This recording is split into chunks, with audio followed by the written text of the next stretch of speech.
जय श्री राधे कृष्ण। दोस्तों इंसान का पतन उस वक्त शुरू हो जाता है जब वह अपनों को गिराने की सलाह दूसरों से लेने लगता है। पत्थर किसी जानवर, कुत्ते या बिल्ली के ऊपर मारते हैं तो जानवर डरकर भाग जाता है। अब वही पत्थर लीजिए और एक मधुमक्खी के छत्ते पर मारिए, फिर देखिएगा कि मधुमक्खियां आपका क्या हल करती हैं। पत्थर वही है और आप भी वही हैं, बस फर्क यही है कि जानवर अकेला था और मधुमक्खियां समूह में थीं। एकता में ही शक्ति होती है। संयुक्त रहिए, संगठित रहिए, प्यार से रहिए। आत्मा अजर अमर है। आत्मा ना तो जन्म लेती है और ना ही मरती है, यह अमर और अजर है। श्री कृष्ण ने कहा है कि सच्ची भक्ति और विश्वास के माध्यम से ही हम ईश्वर की प्राप्ति कर सकते हैं। ये हमें भगवान के प्रति अटूट विश्वास और प्रेरणा देता है। सच्चाई का मार्ग अपनाओगे, सत्य ही सबसे बड़ा धर्म है। सच्चाई को जीवन में अपनाने से हम सच्चे और ईमानदार जीवन की ओर बढ़ सकते हैं। श्री कृष्ण ने सत्य को सबसे बड़ा धर्म बताया है, जो हमें जीवन में सही दिशा दिखाता है। मन की शांति ही सच्ची सरलता है और सफलता खुशी की कुंजी है। ईश्वर के प्रति समर्पण रखो। जो भी करता हूँ वह ईश्वर की इच्छा है। हमें अपने सभी कार्य को ईश्वर के प्रति समर्पित रखना चाहिए और यह मानना चाहिए कि जो भी होता है वह उनकी इच्छा से होता है। ये हमें जीवन में समर्पण और विनम्रता की शिक्षा देता है। मोह ही इंसान के सभी दुखों का कारण है। विश्वास रखें कि तुम्हारे साथ जो हुआ है वह अच्छा हुआ है, जो हो रहा है वह भी अच्छा हो रहा है और जो होगा वह भी अच्छा ही होगा। जीवन का आनंद लो, ना तो बीते हुए कल में है और ना ही भविष्य में। जीवन का आनंद तो कल को जीने में है, आज को जीने में है, बल्कि अभी जीने में है। सबसे पहले खुद को जानो, अपनी आत्मा को जानो, यही सच्चा ज्ञान है। खुद को जानना और आत्मा का अनुभव करना ही सच्चा ज्ञान है। निष्काम कर्म योग अपनाओ। निष्काम भाव से कर्म करो। निष्काम कर्म योग का अर्थ है कि बिना किसी फल की इच्छा के अपने कर्मों को करना। श्री कृष्ण ने इसे सबसे श्रेष्ठ मार्ग बताया है जिससे हम सच्ची शांति प्राप्त कर सकते हैं। श्री कृष्ण के विचार और अनमोल वचन हमें आज भी जीवन जीने की सही दिशा दिखाते हैं। उनके उपदेशों के अनुसार जीवन जीकर हम न केवल एक सच्चे और ईमानदार जीवन की ओर बढ़ सकते हैं, बल्कि आध्यात्मिक सुख की प्राप्ति भी कर सकते हैं। श्री कृष्ण के विचार हमें संपूर्णता की ओर ले जाते हैं, जहां हमारे कर्म न केवल स्वयं के लिए बल्कि समाज और परिवार के लिए सही होते हैं। गीता में श्री कृष्ण ने कर्मयोग का महत्व बताते हुए कहा है कि फल की चिंता किए बिना अपने कर्मों को करना ही सबसे महत्वपूर्ण है।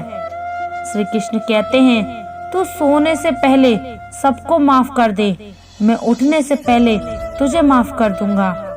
आज यदि बुरा समय चल रहा है तो कल अच्छा समय अवश्य आएगा। आप केवल निस्वार्थ भाव से अपना निश्चल कर्म करते रहिए, क्योंकि यही आपके हाथ में है। हमारे द्वारा किए गए किसी भी कर्म का परिणाम क्या होगा या हमें उसका क्या फल मिलेगा और कब मिलेगा, यह तो सिर्फ ऊपर वाला ही जानता है। बात बहुत छोटी है पर गहरी है।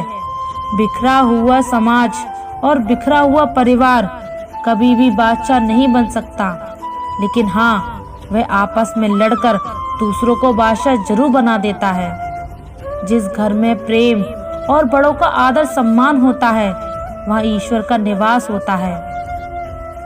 प्यार बटा तो रामायण लिखी गई, संपत्ति बटी तो महाभारत लिखी गई। ईश्वर के प्रति समर्पण रखो। जो भी करता हूँ वह ईश्वर की इच्छा है। ये हमें जीवन में समर्पण और विनम्रता की शिक्षा देता है। प्रेम ही जीवन का सार है। जिंदगी गुजारने के दो तरीके हैं, जो पसंद है उसे हासिल कर लो, या जो हासिल है उसे पसंद करना सीख लो। आप हमेशा इतने छोटे बनिए कि हर व्यक्ति आपके साथ बैठ सके, और आप इतने बड़े बनिए कि आप जब उठें तो कोई बैठा ना रहे। उड़ान तो भरनी है, चाहे कई बार गिरना पड़े।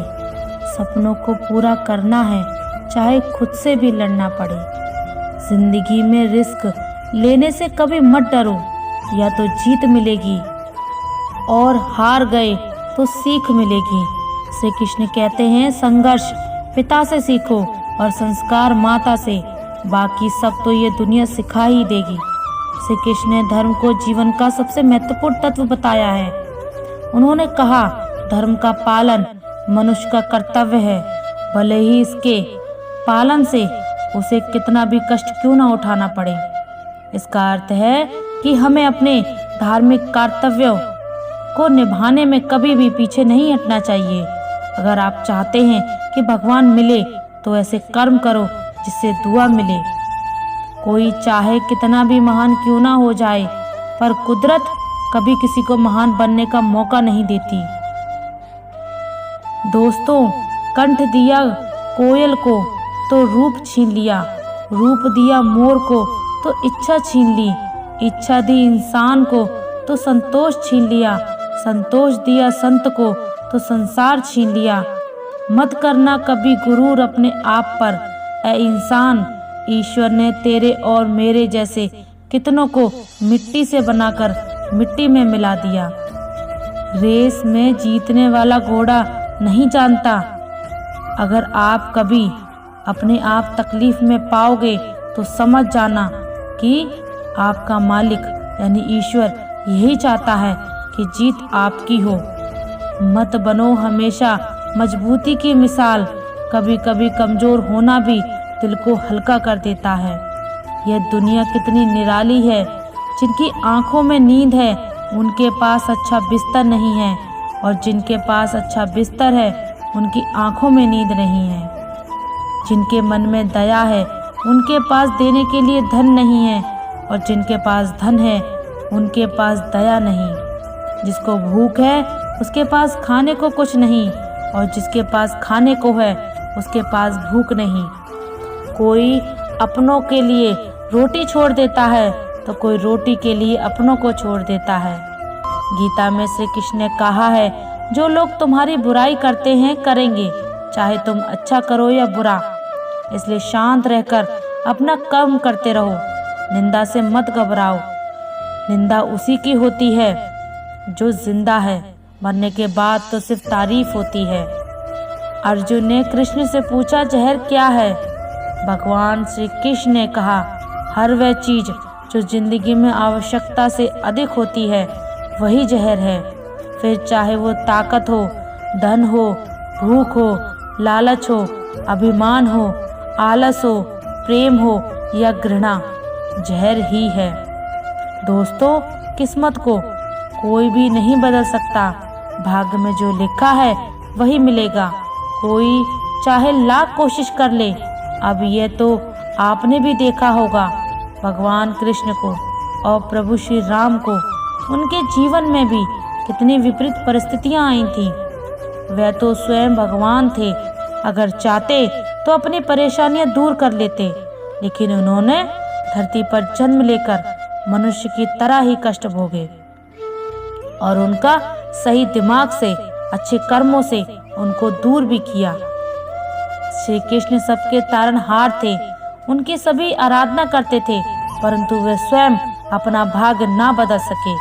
यदि श्री राम का जीवन कष्टों से भरा ना होता तो वे हमें क्या सिखाते? भगवान राम हमें बताते हैं कि जब पूरी दुनिया को बनाने वाले भगवान इतने कष्ट सहन कर सकते हैं तो हम इंसान क्यों नहीं?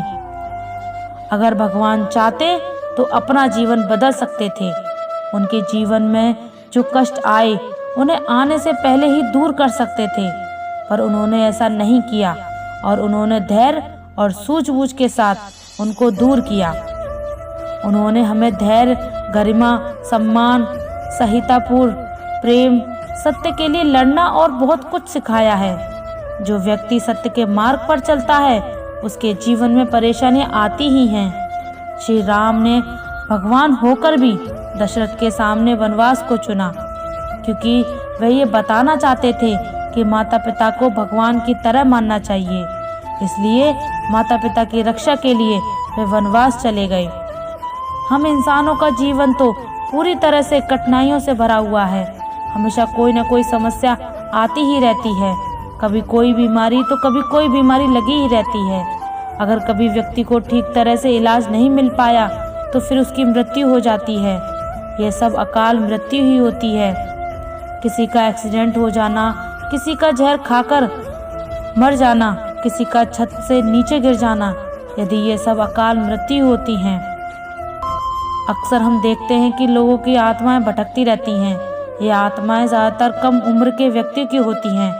कम उम्र की आत्माओं के भटकने के पीछे ये कारण है कि वे लोग अपना जीवन पूरा किए बिना ही अपने प्राणों को त्याग देते हैं।